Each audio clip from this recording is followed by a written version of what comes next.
Yeah, as you can see dito sa boses natin, hindi pa tayo 100%. But even if hindi pa tayo 100% dahil mahal na mahal namin kayo at malapit na yung aking class, tuturo na tayo. Sabi ko medyo let's have an overview naman nung isang issue na we indirectly discuss nung isang araw pero hindi natin dapat yung masinsina ng pagsusuri talaga kailangan natin dito mga kameta sa pag-usapan natin no in the next 20, 25, 30 minutes etong issue ng bigas no at saka yung presyo ng bigas because medyo nakakabahala na yung sitwasyon dahil ang Pilipinas ngayon po ay biggest importer of rice again sa buong mundo. Nag-overtake na naman tayo ng China, a country that has more than 10 times more population than us. Ayan, Pinoy pride. Yan, bagong Pilipinas. Yan. Pag-usapan natin yan because of course, the government also has introduced price caps, no? Price caps as a way na sisiguraduhin na yung presyo ng bigas ay doesn't get out of control. But malayo-malayo pa tayo dun sa ating objektibo or at least yung sa pangako ng ating presidente to significantly reduce itong presyo ng bigas. 'Di ba? 20 pesos dapat, 'di ba? O nasaan tayo ngayon, 'di ba? So pag-usapan natin 'yan because sa isang banda nakikita natin na very much under pressure si Pangulo Marcos Jr. to do something about this because you cannot just go on and making promises and totally forget about them, especially if that's a central promise, if ito ay isang pangako na talagang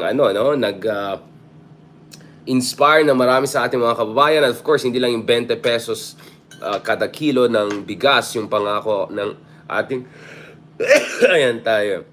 Ating minamahal na Pangulo, but wag natin kalimutan dun sa kanyang inauguration speech also last year.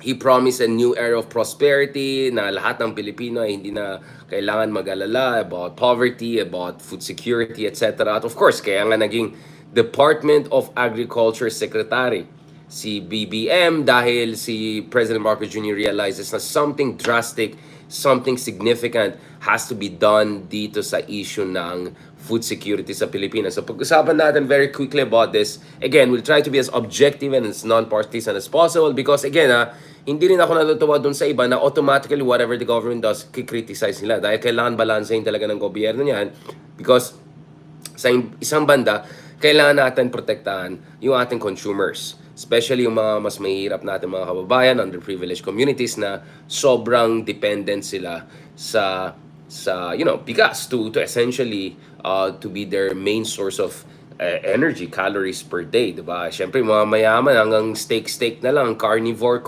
so mayaman sila di ba? Pero aminin natin, extra rice, di ba? Pag medyo more humble background tayo. And alam natin economically, as a share of income, the poorer you are, and especially kung you're below yung poverty threshold, mas malaki ng share ng income mo ay napupunta sa pagkain, especially yung mga staple foods katulad ng bigas. So, syempre, kung mayaman ka, kita mo, I don't know, 10, 20, $30,000 a month, baka wala pang 0.01% na punta dyan sa bigas. Pero kung ikaw ay mahirap, ang kita mo is 10,000 pesos per month, nako po, baka 20%, 30%, di ba? Ng yung sahod ay napupunta sa mga staple foods kasama diyan yung bigas, no? So the unfortunate thing here is that yung mas mahirap, mas vulnerable sa very small movements doon sa presyo ng bigas. So kung nangako ka na gawin 20 pesos ito, na hahatiin mo yung presyo na yan, malaking bagay yan sa marami sa ating mga kababayan. Kaya umaasa yung iba. At dito rin nakikita natin na may increasing frustration din ng ating kababayan. Now, of course, mataas pa rin yung approval ratings ni Pangulo Marcos Jr. since, he's still in first year, second year in office. And from our experience with Tatay Digong, di ba, na minsan parang mukhang inverse yung relationship. The more na medyo kapalpakan, the more natataas yung ating approval ratings mo. So, ewan ko, bahala kayo dyan, no? But alam natin, since last year, hindi po ang war on drugs, hindi po yung mga tatay stuff, pero inflation po ang pinaka number one concern ng ating kababayan, no? since last year. At alam natin, ito rin yung isang issue kung saan hindi ganun kataas yung approval sa kasalukuyan na administration, especially given na sila ay nangako na pagandahin talaga yung situation ng food security sa ating bansa. So last year pa lang, last year October pa lang, quarter 3 pa lang, nakikita natin na most urgent issue ito. And this was confirmed again dun sa latest pulsation survey natin, kung saan inflation once again was the most urgent national issue, no? It topped again, no? Once again itong list of concerns ng ating mga kababayan. So you can see that balik na naman tayo sa basic gut issue, no? When it comes to ano yung mahalaga sa ating mga kababayan, no? Ano talagang hinahanap ng mga ating mga kababayan pagdating sa governance, pagdating doon sa ating presidente, no? And if you look at dun sa approvals, or rather disapprovals, dun sa handling ng food security situation, inflation situation. Now, obviously, in fairness naman sa kasalukuyan na administration, meron naman silang punto pag sinasabi na may external factors. And we're gonna talk about it. So last year, of course, there was external shock like the Ukraine crisis. And this year, pag-usapan din natin yung rice export curbs na na-impose ng India to protect their own food security and the pressure that this has placed on yung dun sa presyo ng bigas internationally, no? But of course, umaasa pa rin ng tao na medyo malapit-lapit pa rin tayo dun sa mga pinapangako natin nung panahon na election. Because let's not forget, when President Marcos was running for the president, no, he was we were already in the midst of the Ukraine crisis. No, we were already in the midst of the Ukraine crisis. So, anticipated na dapat na magkakaroon talaga ng pressure, no? Magkakaroon ng pressure talaga dito sa mga basic commodities, no? So, this was what we were looking at already during the election last year 2020, because remember, yung invasion ng Ukraine by Putin was February. Yung election natin was May, no? So kung pangako ka ng pangako, you have to take those things also into consideration. So you cannot just come in later and say, ay talaga wala ka. So when you make promises, it has to be also realistic. Especially when it's already in the midst of an ongoing conflict, which is already putting pressure on global commodity prices. But nevertheless, balikan natin ito. So if you look at surveys, very interesting ito because actually last year, lampas sa kalate, if I'm not mistaken, 53%, no, ng ating mga kababayan ay critical, no? Critical doon sa handling ng government ng itong inflation issue na yan. Ayan, kasi ay 52%. So 52% yung disapproval last year. But yung latest survey is 37%. Pero yung latest survey kasi kasama yan hanggang July, no? So second quarter. So ang tanong ngayon is anong mangyayari dito sa third quarter, especially if the prices go high. Now, ito yung nakikita natin mga kameta pagdating sa latest developments. So sa August, medyo angat na naman yung food inflation. Overall inflation is stabilizing, pero yung food inflation na medyo ungat na. So medyo nakakabala na. At ang Pilipinas ngayon, hindi lang umaangat yung presyo ng bigas sa international markets. Ang problema dito is magiging mas dependent pa tayo sa imports, no? So ito na, Philippine Pride. Yan. Saan ka na? Nahanap ko itong ito. So titignan niyo ito. So now Philippine overtakes China as the world's top rice importer in 2023. No, ito yung nakakabala ng situation.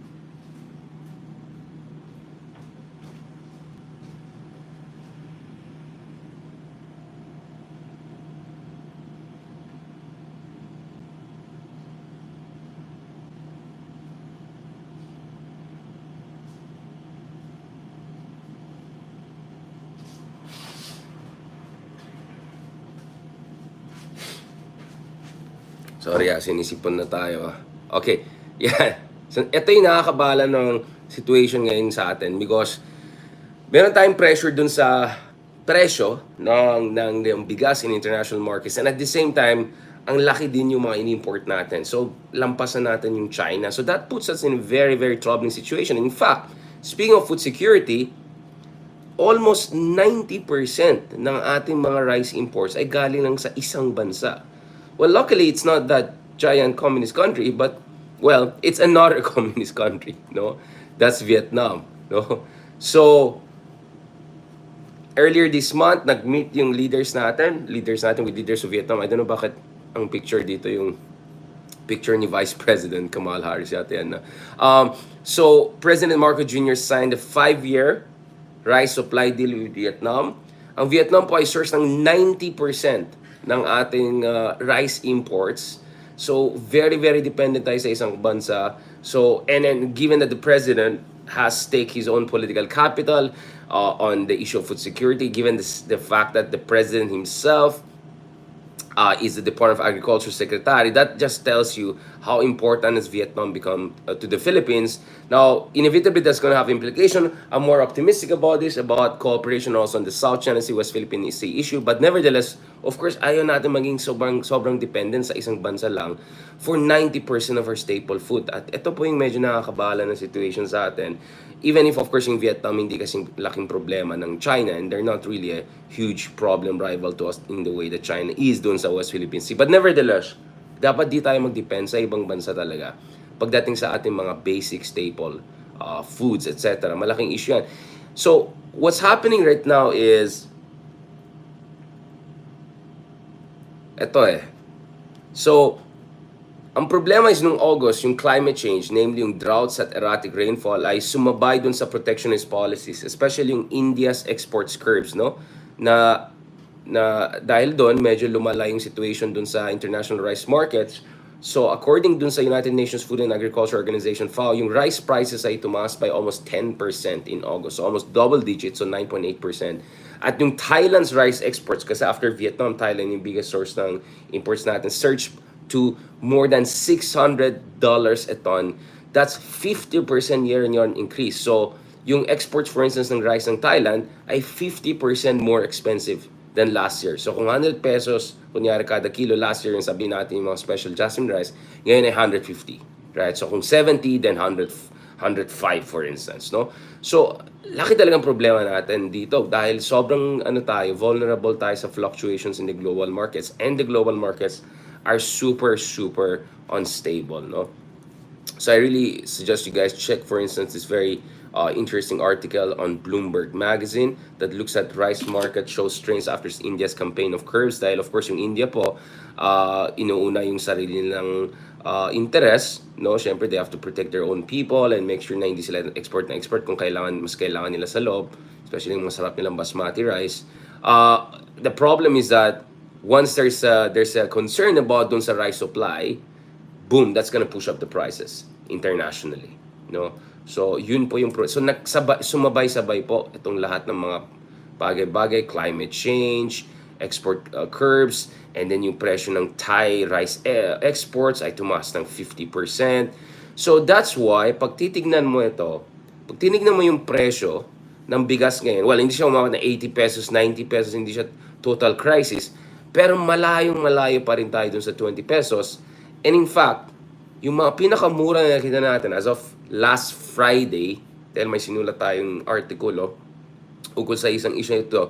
So parang as of last Friday yata medyo naglalaro yung mga presyo, no? Between I think 40, 41, 42, basta lower 40s all the way to 60 plus, no? Sorry. 43 to 65 kada kilo. Ito yung presyo, no? Ito yung nilalaro na presyo. Now, optimistic yung gobyerno natin na with the new harvest season coming in, we can significantly bolster our domestic supply. But kasi itong problema kasi ngayon, nag-impose ng price cap yung gobyerno natin para siguraduhin na hindi masyadong explode yung presyo. Ang problema is, aminado mismo yung gobyerno na hindi ito mag-apply sa lahat ng mga tipo ng bigas, no? So, katulad ng sinabi ng Department of Trade and Industry Secretary, sabi niya, not all rice varieties were covered by the new measure. So, very limited siya. So, while yung mga critics nagsasabi na price caps don't work, so for instance, we have the Federation of Philippine and Chinese Chambers of Commerce and Industry said that hindi mag-work yung price cap na yan because it distorts yung supply and demand. So, sabihin natin, ako supplier. For me to make rice, siguro gagastos ako, sabihin natin, ng 40 pesos. Lugi ako kung bebentahin ko lang yan ng, for instance, 43 pesos kasi hindi sustainable yung ganyan business. Or worse, 50 pesos ang ginagastos at bebenta ko ng 43 pesos, di wag ko na lang bebentahin ngayon, hintayin ko na lang tumaas yung presyo or matanggal yung price cap. Yun yung argument usually against price caps or different sorts of regulations, no. Now, yung ibang grupo naman, katulad ng mga civil society groups, ng mga magsasaka groups, Federation of Free Farmers, for instance, ang isang concern naman nila dito is, etong mga price cap na yan, ang lalong bugbog dito, yung mga maliliit na mga magsasaka, especially mga galing sa Pampanga, all the way from Luzon, down all the way to Sultan Kudarat dito sa Mindanao, no? Because yun nga, ang taas nung production costs nila.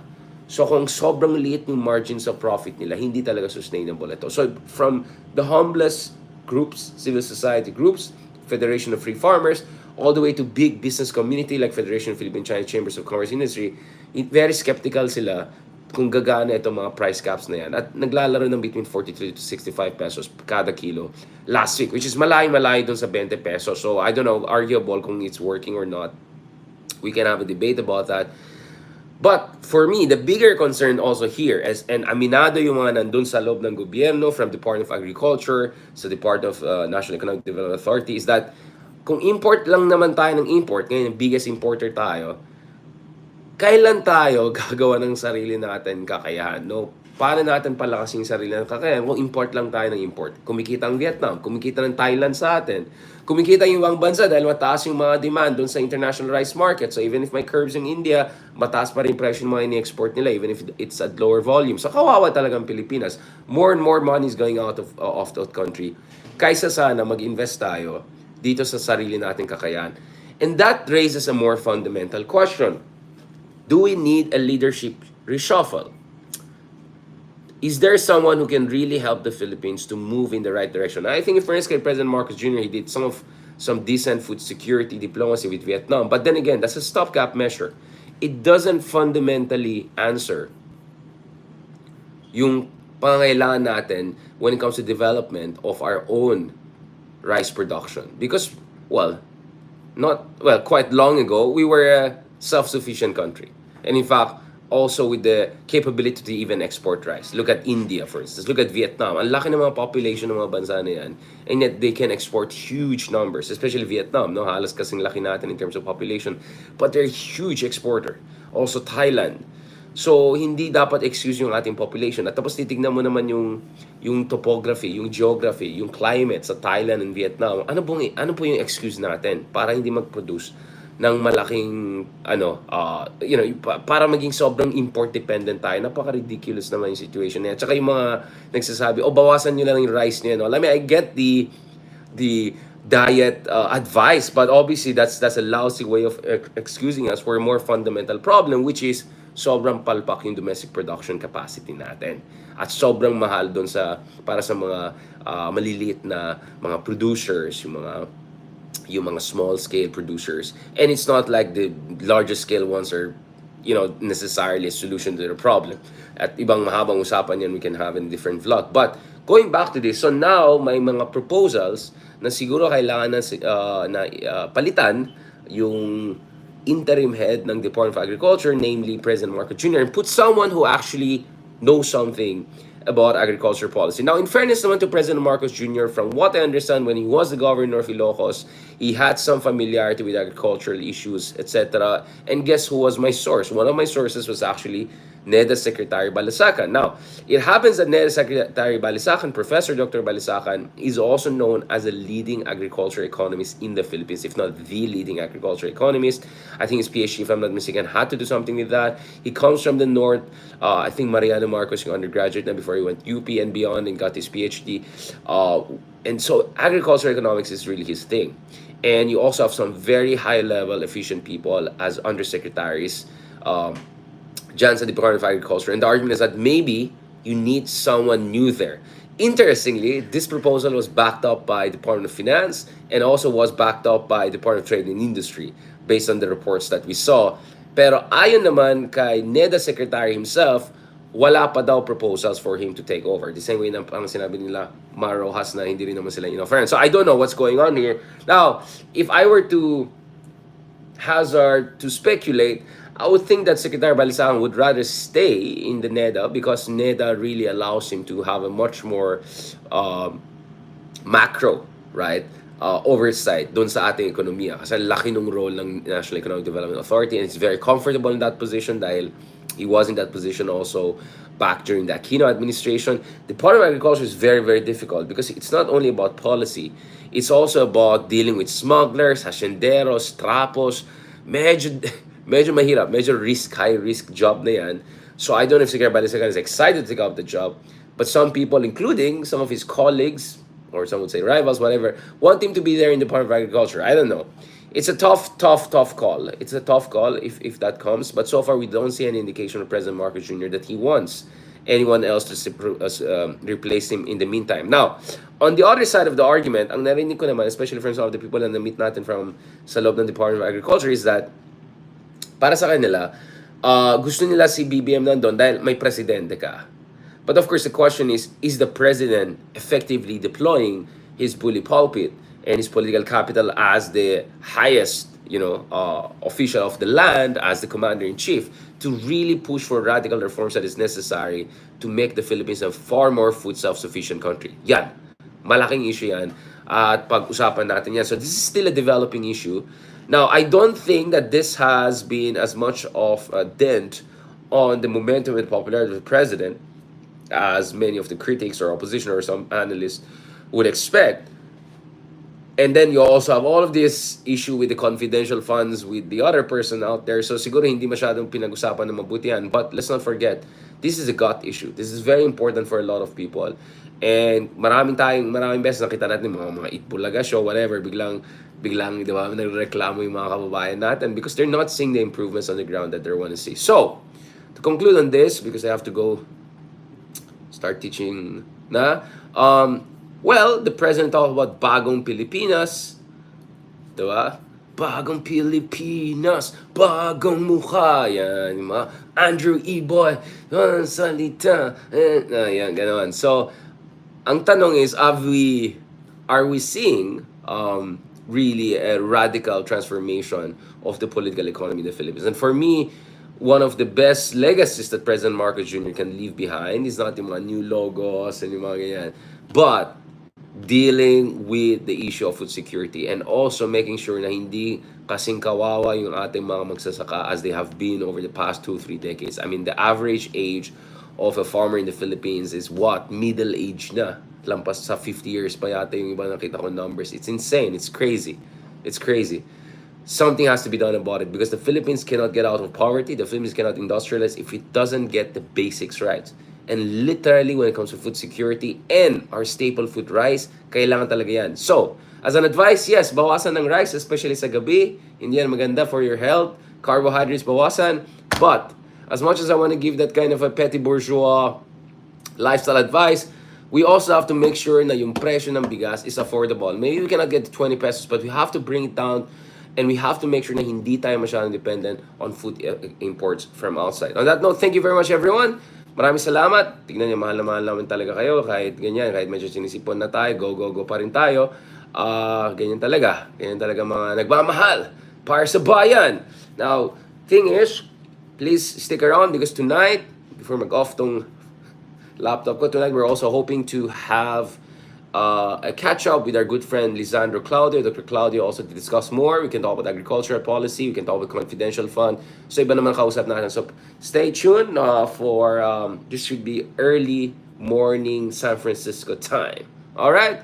Thank you very much, guys. Talk to you soon and God bless. Maraming salamat and God bless, guys. Talk to you soon.